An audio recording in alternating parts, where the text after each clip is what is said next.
story. The story of a young child like yourselves. A girl, a woman named Anne Hutchinson. Hello, everybody. Welcome to another edition of Film Seizure Streams the Movies. My name is Jeff Arbuckle. With me this time around is my co-host, my longtime partner at Film Seizure, Mr. Jason Oliver. Hey, it's been a while since I've done one of these. It has been. I guess it was the rental and Amulet. Yeah, I think my powerful disagreement on the rental apparently, you decided to fuck right off. Yeah. No, I can't remember why you couldn't do Bill and Ted. Oh, I had like a fucking kidney stone or some shit. Oh yeah, that's right. You weren't feeling that good. I was feeling like a ass munch, and and I had weird mixed feelings on that movie. Anyway, I think I just watched it under the wrong circumstances, in the wrong emotional state. Yeah. So it was for the best. Yeah, and I did the Babysitter because I had things to say. I didn't intend on doing the Babysitter. I didn't listen to that. But I didn't like that movie. I did not either. But the one I did like, by the way, just earlier this week, by the time this gets released, you can hear me talk about the Mothman Legacy, which quite a bit. Such a fun at work movie. Told me they listened to that and they're really excited to see that now because of your review. Yeah. Awesome. Well, if I can reach one person. Yeah, you did. You reached one person. I reached one person. So this week we are, today rather, we've got another review. So this is a movie called Sister Tempest. Now I do have a slight disclaimer to give before we dive in here. I do have a Facebook connection with the film director, Joe Badon, and I am a backer of this movie when it was on Kickstarter. I think either late 2018 early 2019, something like that was, I think, when the Kickstarter was running. So that said, this is not a paid for review. I'm not doing this review as a favor. It just so happened that he emailed the Film Seizure inbox. And Jason was like, hey, I didn't even see the email. And Jason was like, hey, you backed this, right? And I was like, oh, yeah. And you were curious in taking a look at it. Yeah. I was curious. We've both seen The God Inside My Ear, the last movie Joe made. Yes. I think we probably have mixed feelings on that. I certainly liked it more than you did, but I don't think you totally disliked it either. I didn't totally dislike it, but the thing that intrigued me, I think, about this movie is also kind of what scared me about it.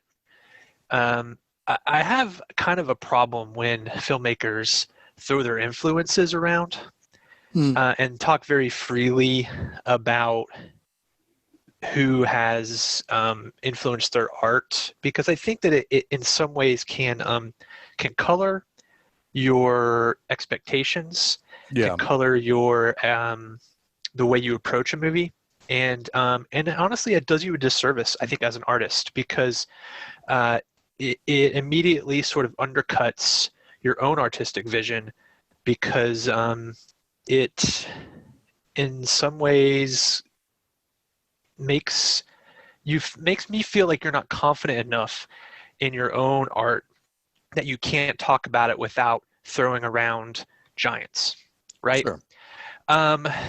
But that being said, anyone who starts talking about their movie as influenced by David Lynch, Alejandro Jodorowsky, among others, I'm going to be interested. Yeah, and we talked about this separately a while back, where really, I mean, it's the elevator pitch, right? Yeah. When you're trying to get something made, and when you're trying to appeal to a more of a mainstream slant, Yeah. with the people that you're asking to either fund your movie or whatever, then you're going to have to kind of throw that stuff around. But no, I do get what Yeah, you're saying, I because hear there are that. times where it's like, if I heard somebody say, well, this guy's, I think you really should read this comic book because this guy says his biggest influence is George Perez or something like that. And I'd be like, well, ain't nobody going to be Joe Perez or George Perez. George Perez. So, I think my problem too, though, comes with the fact that David Lynch, his elevator pitch doesn't come with, I think of a Francis Bacon painting come to life. Well, sure. He's going to stay true to his imagination and pitch his imagination, not other artists that he admires. Sure, but he's also pitching to people who should have some understanding of what he is bringing to the table without, like if he says, I've got this idea, they're going to be able to picture it, how like a mainstream know nothing who's given something on Kickstarter is going to have some frame of reference, I think. Yeah, but I hear that too, but I just wish he would be a little more confident in his own imagination, because it is vast. His imagination, his creativity, his ability to make something that looks really, really amazing for very little money is really impressive. Yes.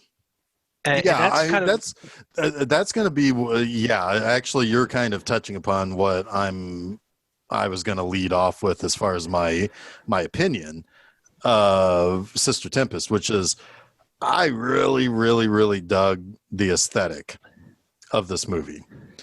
There is a little bit of this movie could have fit right in if it was made in the 70s without it being made to look like it was made in the 70s. Does that make sense? It does. Because whereas you get something like, and I was just thinking about this because I was going through looking for whatever spooky movie I was going to watch for October yesterday on Netflix, and House of a Thousand Corpses was one of them that came by, right? And it's like, very obviously, that's a guy who wants to make a movie that looks like it's from a certain time. Sure. And he tries very, very hard, and it's very obvious that he tries very hard. I don't think Joe really has to try that hard. I think he just got that. It's built in to what his aesthetic is. I agree with you. I like the aesthetic of this movie. I was profoundly confused by its tone. I think Joe's his own worst. His imagination is his own worst enemy. Mm-hmm. This movie is not marketable, and I don't think he wants to be marketable. No. But even David Lynch is going to work within the confines of a market. He understands that he has to make a movie that's true to himself, but at the same time that people will want to fund, and that there is at least some market for. I don't know who this movie is for. Actually, I do know who this movie is for. This movie is for Joe. And that's okay. And he found a lot of backers to help him make it, and that's great too. But it's a confusing movie because it feels a little bit like he did have a lot of ideas and he wanted to get every single one of them in this movie. And it could probably have used a little bit of an editor. Not an editor in the sense of cutting the film together, but in the sense of, hey, Joe, let's rein this back a little bit. Maybe sure. let's try to make something a little more cohesive. Yeah, well, and I'm not gonna condemn or condone either side of that argument, but I mean, in a way, though, it's the advantage of being totally outside of any kind of a system. I have no doubt that he made the movie he wanted to make, and he made the movie that he wanted to make, and that's great. That's great. Right. I think that is the truest expression of art. Yeah. And fucking great for him. I think but we're here to talk about this movie critically. Sure. And what it means in the landscape of art, of film, of commercial cinema, of everything. And it bears a little bit of weight there that we Sure. have to kind of bring some of these things up. Sure. And now I will say, and I don't know, I mean, and I do mean this in the best possible way. I did enjoy watching this movie. Yeah, I did too. However, it's not a movie that's easy to enjoy. Because Correct. it does have tonal shifts, but there is an immense emotional weight in this movie. There is, but I think that's my biggest criticism, is that the emotional weight is again undercut by lack of tone. Because I did not feel, I think, the full weight of what I was supposed to feel at the end of that movie. Yeah. I didn't. And that's I mean, that's a fair criticism. I think I was I was drawn in a little bit more. I mean, obviously this is a movie about, well, it's about a lot of things, It's about a whole hell of a lot of things. But the through line that I was getting was somebody who was dealing with loss, constantly dealing with loss, but also that eventually kind of breaking the dam. And it's a mental breakdown on film. Yeah. And which seems to be a theme in his movies to some yeah degree. That, and to a certain extent there is a great deal of religious Yes, that as well. Religious, I don't want to say dogma, but religiosity. Well, I'm going to use my favorite word. It's religious transgression. It's I wondered if you were going to. I'm going to, because it fits again. And again, like, that's what Joe's about. His background is in that. His reconciliation of his artist nature and a religious upbringing, or being part of being from the South. That's I'm sure that is. He's constantly reconciling with that. Yeah, exactly. It comes out in his art, and it's great. I mean, it's that's the kind of stuff that really comes through for me in his work. I was going to ask you if that meant something a little bit more to you than it did me, because you grew up in a religious. I get where he's coming from. Yeah. Totally. Yeah, there's a conflict there that he's made lots of steps to remove himself from what he feels was a toxic kind of religious mindset, while still remaining spiritual, and that comes through in his work. Yeah. Right. You can tell that he is spiritual, but yet he is also damaged in some way by what religion has done to taint his idea of spirituality. And I feel that very strongly in my personal life. Yeah. Yeah. No, and I mean, like, I also know that the one thing that definitely drew me to the movie to begin with was the term that he used, which was genre bending, which this certainly does. It's a little bit of horror, it's a little bit sci-fi, it's a little bit of comedy, it's a little bit of cartoon. In a lot of ways, I was going to ask you this, but I decided to hold it until we actually talked about the movie. I was picking up a lot of vibes from, like, Head. Head? Yeah. Because it's almost it's almost sketch. Yeah. Right? Like, it's going from one scene, it's from one set to the next to the next. Yeah. I could see that for sure. There's kind of this new wave of filmmaking right now that I don't know what it's called, but it's sort of like this meta pretension, and I think it's rooted sort of in a nostalgia, in an aesthetic style, in pastiche. I think that in a lot of ways you've got filmmakers like Quentin Dupieux, who made Rubber, Panos Cosmatos, who made Beyond the Black Rainbow and Mandy. Jennifer Reeder, who made the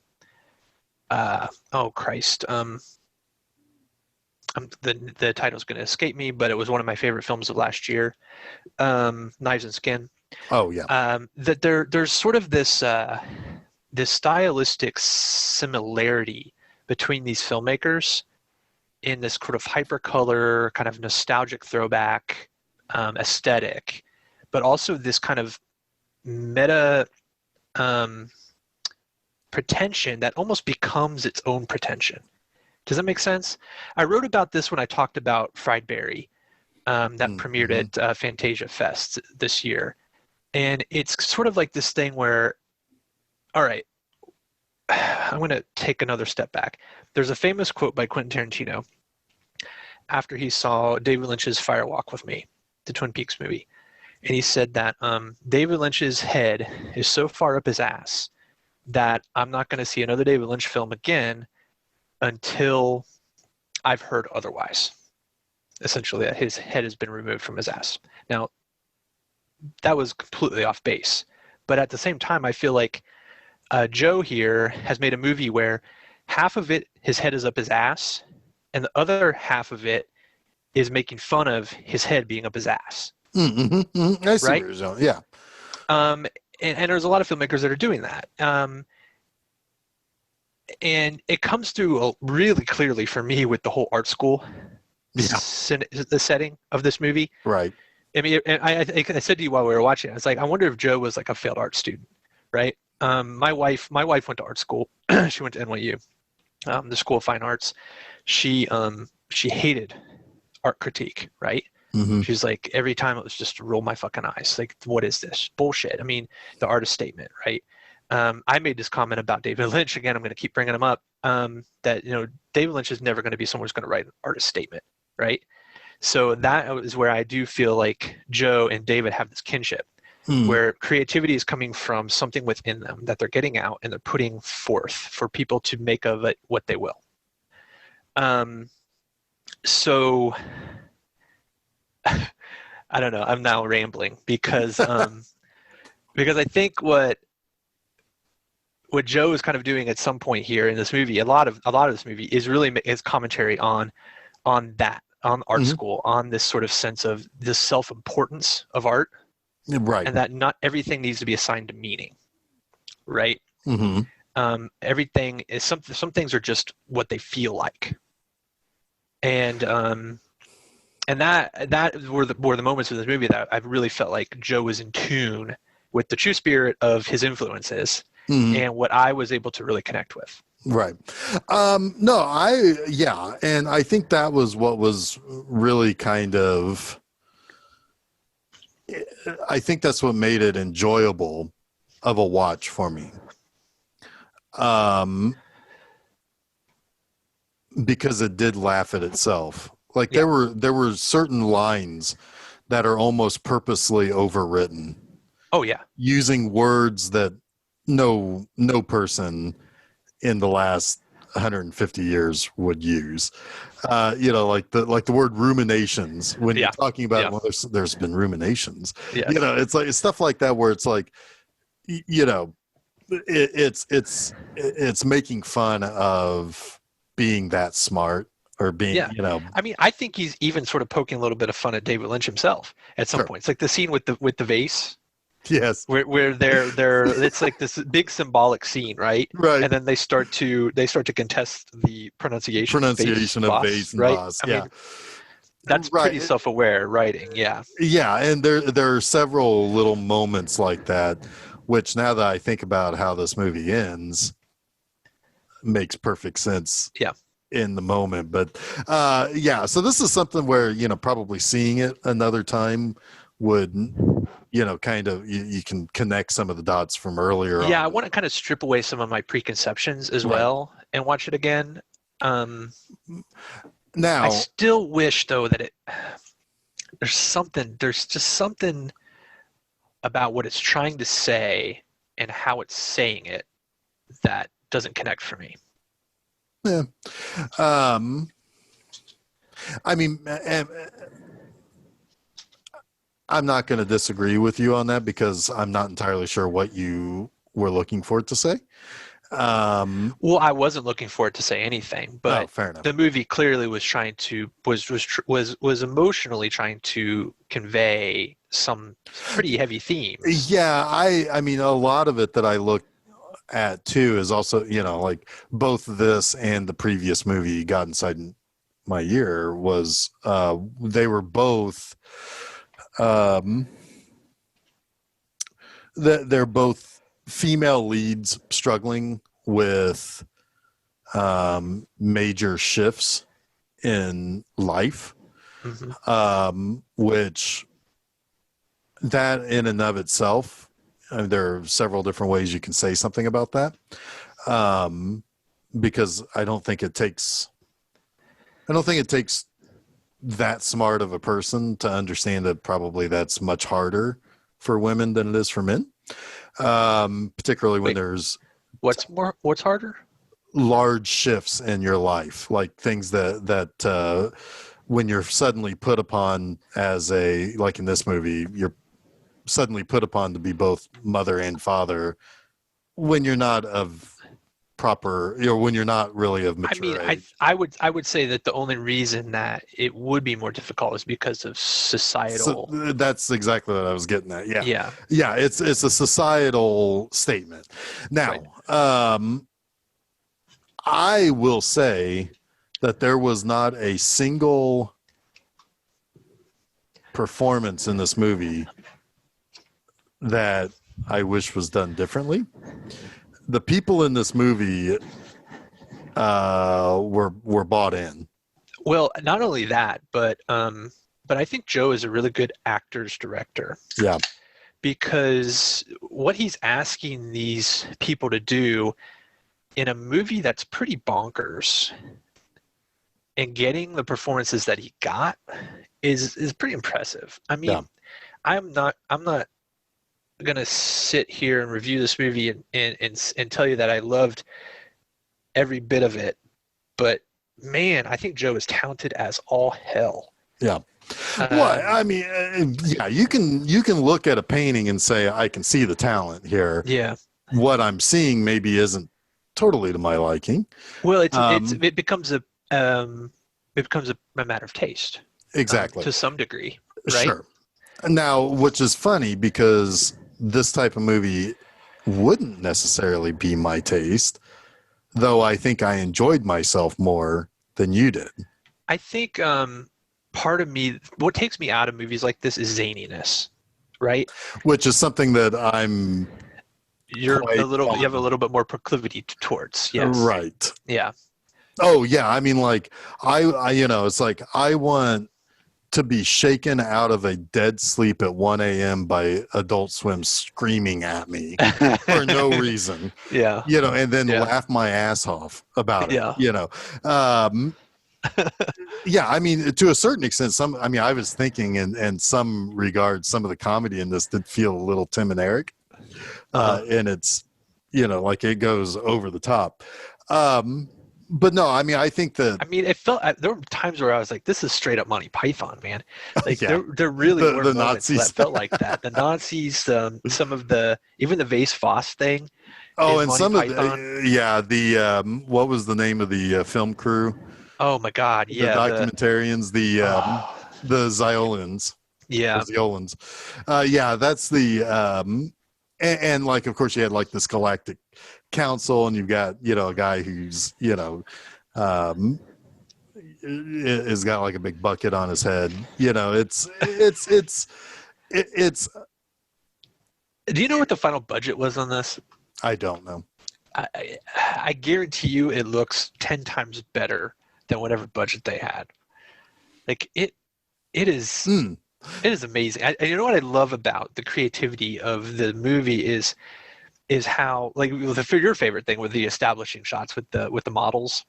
Oh my God, I love that. I love that. Which is a really creative way, in a cheap way, to serve your aesthetic and your style, but also, serve the budget, the line producer, right?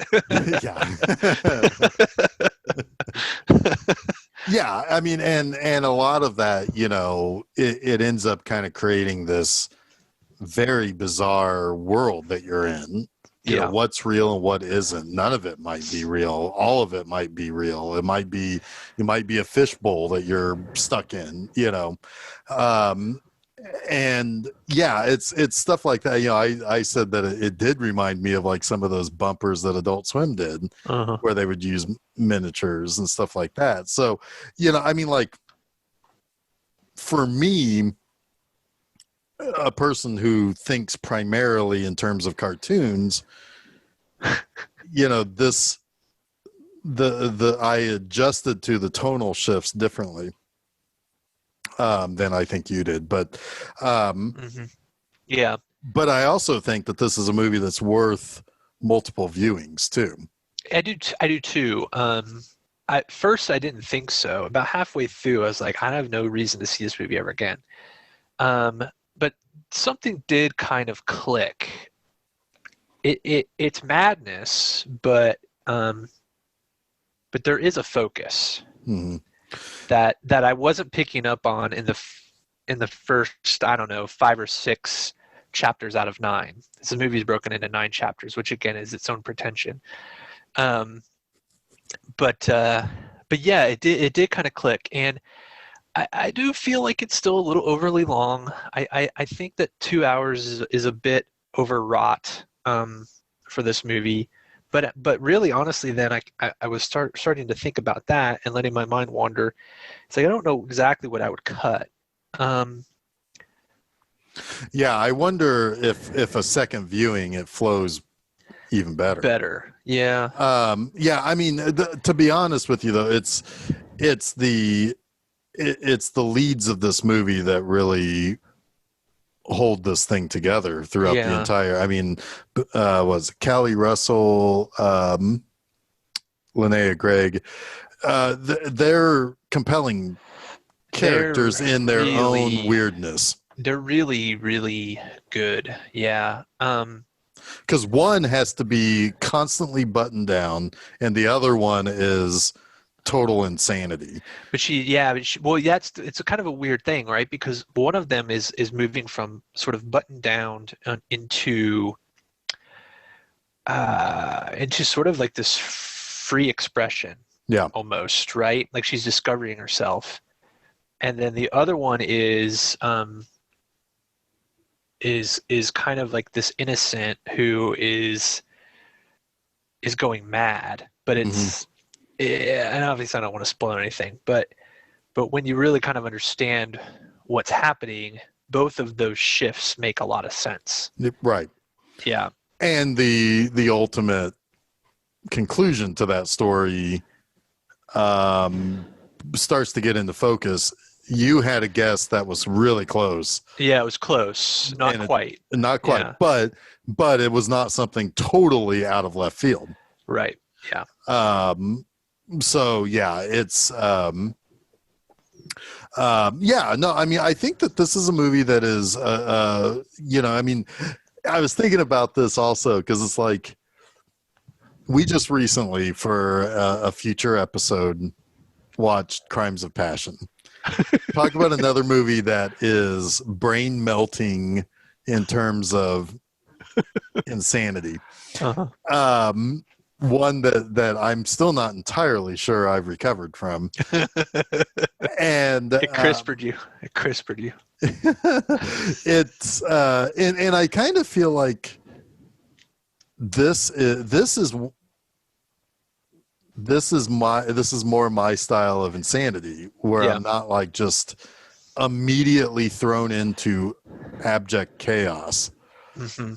You know, I mean, yes, okay, granted, very early on we see a guy explaining something to us in utter nonsense. Yeah. That felt so much like Quentin Dupieu's Rubber, the no meaning scene. I don't know if you've seen that movie, but there's this entire meta narrative to that movie about the movie. It's like, why does this movie exist? Does any of this have meaning? No, it has no meaning. It's like this perpetual absurdity, right? and I was like getting strong vibes from that. I would guarantee that Joe is a fan of that movie. But no, I mean, to me, I would say this is not a movie that's easy to recommend to people, because it is, it's very rooted in several genres, while at the same time being none of them. Which is not to say that's not to say that's negative. It's its own thing, right? It's very expressionist in nature. I think I might be using that term properly. I'm not an art student. It's, well, I wonder too if there's sort of like this impressionist sort of angle too. There's a very strategically placed, almost looks like a children's art book. Yes. In the break room scene with our lead, and it's and Jeffrey, yeah, and Jeffrey, yeah, and it says something about like something about the impressionists. Yeah, it was, and it looks very much like a children's book. And I would say Joe's art is very impressionist in a lot of ways. He has a very stylized version. He does a lot of art prints and stuff like that, and I've seen a lot of stuff on his Facebook. But he's so multi-talented. I mean, he's an artist, like a illustrator, a painter, a filmmaker, a writer, a musician. My connection to him comes from the connections I've made through writing about comic books. I mean, I would kill for like just an ounce of his creativity, in my own life. Like he's incredibly impressive creatively. Yeah. And I think that I mean, each one of his movies shows a different side of his ability to do, like, what's the next one going to be like? Like what could he potentially do with a stylized sci-fi movie or something, because he definitely has that 50s aesthetic for his sci-fi. Geoff, I just found an interview where he drops both the monkey's head and Quentin Dupieux as influence. That's weird. That's weird. We nailed it. Yeah, we nailed it. We might be. Are we real people? Are we just like figments of people inside of his own head? I don't know. Maybe he'll listen to this and tell us. It's not a movie that's easy to recommend, but it's a movie that I think where it's playing right now, which is playing a lot of festivals. Yeah. Particularly a lot of horror festivals. I have been to, I'm wearing a Horror Hound shirt right now. I've been to the Horror Hound film festivals. I've sat in movies that, it had that hook. It's like, this seems kind of awesome. And I've sat there and I've looked around the room and I've seen the people who will sit in that room all day. Yeah. And basically say to hell with the convention. And this would be something that would appeal to those. They are looking for genre type of stuff. Well, I think they're looking for something unique. Mm-hmm. They're not looking for your typical slasher or your typical alien invasion. Yeah, and this movie is unique. It is obviously a product of a vast amount of influence, but I don't know what art isn't. Right. And Joe does seem to wear that on his sleeve more than most, to his credit and detriment, I think. But it does come across utterly unique to me. This movie, I agree, is hard to recommend. But if it sounds interesting to you, if you're listening to this, it looks interesting to you, I would say go for it, because it's not nearly as unapproachable as it may seem. Right. No, it really does. It really does have an accessibility to it. Right. I find stuff by like Hodorowski very inaccessible. Yeah. You were there when I took in about 10 minutes of Holy Mountain, and I was like, I'm out. Yeah. You know, Yeah. Man, the Holy Mountain is all over this movie, though. yeah, I mean, It's but at the same, amazing. but the thing is, though, it's one thing to make a movie that Yeah. has the hue of that Yeah. while still having the underlying meat of this Yeah. movie is stuff that appeals to me. Yeah. And so, yes, it may feel like it some of the imagery, some of the shots, if you were to look at them out of context, are going to be somewhat pretentious, or some, a normal mainstream person. And I'm more of a mainstream person than you are. Certainly a lot more mainstream than Joe is. But I see something and it's like, out of context, if I didn't have any frame of reference, it would seem like something that would not be for me. However, I sort of know the person. I know what he's capable of. I know what his tastes are and his influences are. And, that allows me to take a look at it. And once we started watching it, I started picking out the little things that it's like, oh yeah, I am all for this. I'm all for everybody driving cars and looking like they're from the early 80s or late 70s, and yet not, and yet they do this really wacky, goofy thing. Again, that's the anachronism of David Lynch, Yeah. Yeah. But yeah, there's a lot of that that appeals to me. And I think there are a lot of people who would find this appealing to them too. And it's, this does play well at some of the festivals that this movie is playing at. It does play well to people who are, sitting at the, sitting at a convention or well, in this case, it's all digital or right now, but, they're like, hey, what's it to me to just sit here and check out 10 minutes of this movie and then get sucked into it? I think this movie will get some attention. Not mainstream attention, but funding attention. Mm-hmm. I think there's could be a danger on the horizon for Joe, that he could get a little bit of interest because of the fact that he is such an imagination and a very, very, very talented filmmaker, that he could be one of those guys.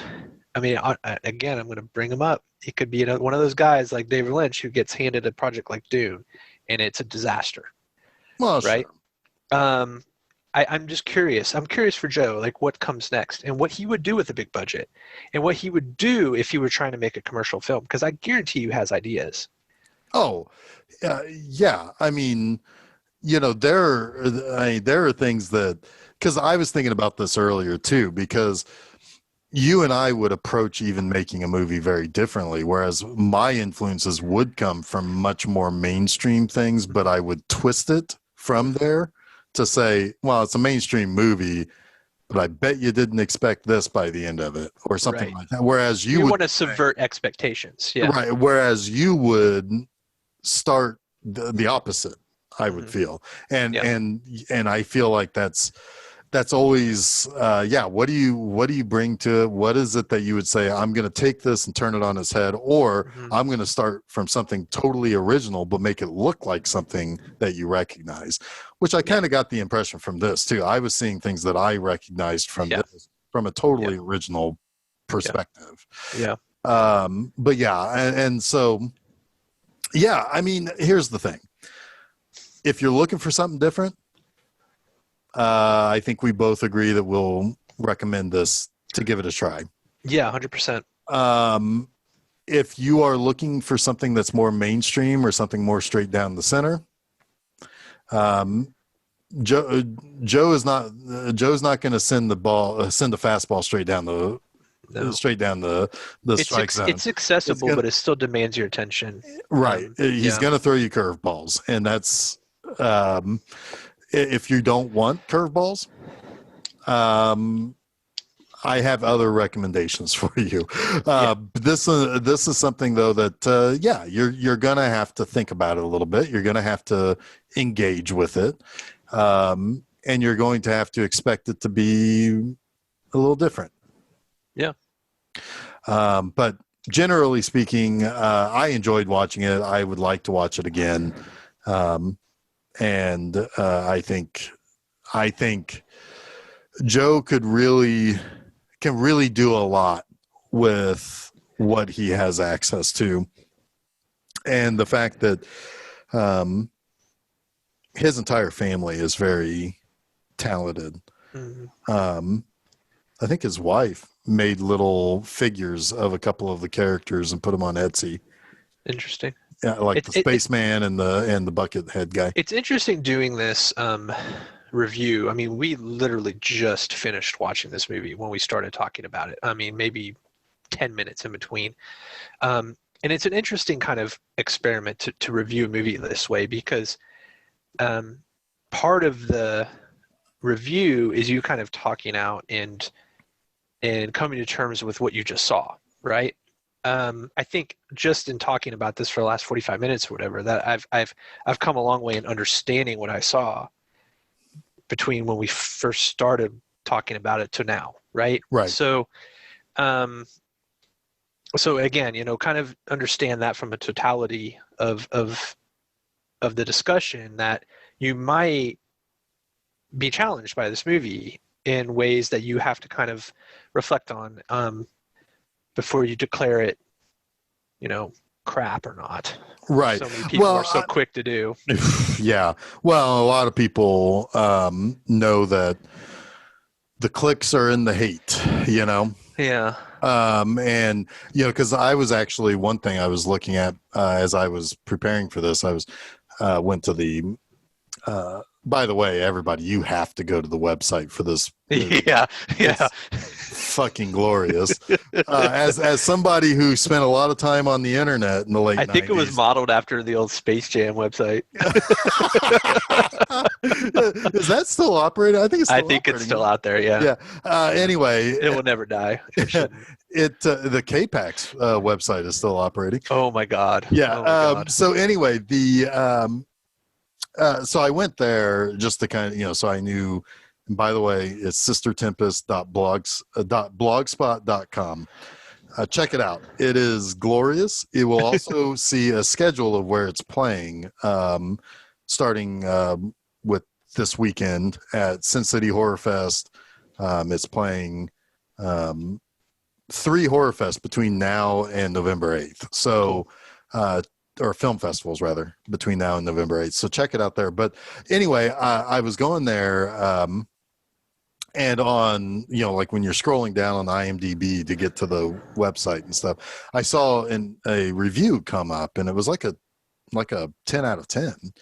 And somebody in the review, I read it, and it said that they watched it twice before they wrote their review. Yeah.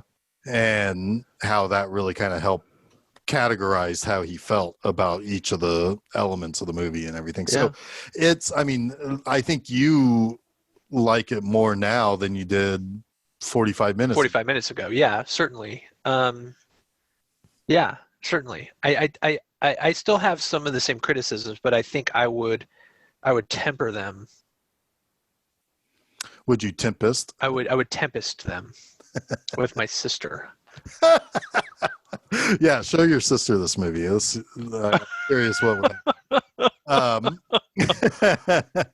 But no, I really do appreciate the 2 hours. I really did, because for one, there were things I could I'm not entirely a straight shooter when I'm thinking about stuff, and I could have never come up with some of the stuff that was in this movie.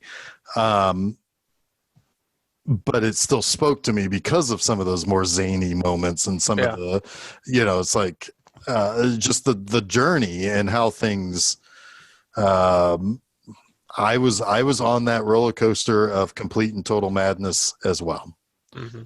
So, no, yeah. It's a good movie. It's a good movie. It's not for everybody, but it's a good movie. Yep. Check it. Check it. Thumbs up. Anyway, oh yeah, this is my show. I guess I need to figure out how to end this thing now. Every Wednesday, new episodes, Film Seizure, the actual podcast, Film Seizure. That happens Wednesdays. Let's see here. What's next week? Oh, 1408. The surprise, the dark horse for Stephen King October. Yeah, we're rounding out Stephen King month with some special guests. Yeah, with some special guests. Then Monster Mondays is every Monday. This upcoming Monday, I got to get out the calendar. What do I have coming out this upcoming Monday? It is Taste the Blood of Dracula. Nice. That's a gooder. That rounds out my Christopher Lee Hammer Dracula. The lovely Linda Hayden. Indeed. She is in that. It's got also the most bonkers ending that I had to explain to you, I think. Because you're like, you did have to explain it to me. It made sense once you explained it. And the funny thing is that I'm not the guy who should be talking about consecration of church and whatnot. Right. Anyway, so yeah, so that's that. I don't know when we'll have another one of these Film Seizure. Certainly not at the movies for any time longer, but streaming the movies, we'll see. Every now and then something will come up. But Fridays, go over to bmovieanima.com. I do stuff there. Those are written things. I write a lot of words. I should get bionic arms. I could write more even faster. Like the principal of the art school. He just had a skeleton hand. Was it a skeleton hand? It was a skeleton hand. Yeah. So anyway, that's an idea Joe had. Just like, I'm putting in there. I don't give a fuck. And I appreciated it. I liked it. I loved everything. Put an eye patch on that guy. Yeah, and have him constantly knock shit off of his shelves. Yeah. Because his office is too small. Anyway, that's fucking Monty Python, man. Yeah. But anyway, you can find all of our stuff at filmseizure.com. The Apple Podcast, Google Podcast, Stitcher. We're recently joined Amazon Audible, so you can find episodes there too. Cool. So yeah, just search for it. If you like listening on some platform, search for us. We'll probably show up. Yeah. If you don't find us, you'll probably find Oliver Stone's film called Seizure. Mm-hmm. Isn't that right? Yeah. Mm-hmm. Maybe. Pretty sure. I don't know. Pretty sure. And if that's more up your alley than these two assholes, then Sure, check it out. Check it out. It's Oliver Stone. I mean, I think Hugo Villichez is in that. Wait, what? What's his name? Hart. Is his name Hugo? No. You're talking about Tattoo, right? Yeah. Knick Knack from Man with Golden Gun. Yeah, no, Hervé. Not Hugo. Hervé. All right. Well, with that, I think we should probably pack up because we've entered our own impressionist version of a podcast. Yes. So anyway, Jason, thank you for joining me on this. Because it was really weird if it was just me talking to myself. Yeah, I don't think it would have worked as well. Probably not. Anyway, I'm Jeff Arbuckle, and you know what? Don't forget to save me a spot at the end of the couch. Qu'est-ce que c'est? An UFO? An angel? It's none of those things. It's all of those things. It's beautiful.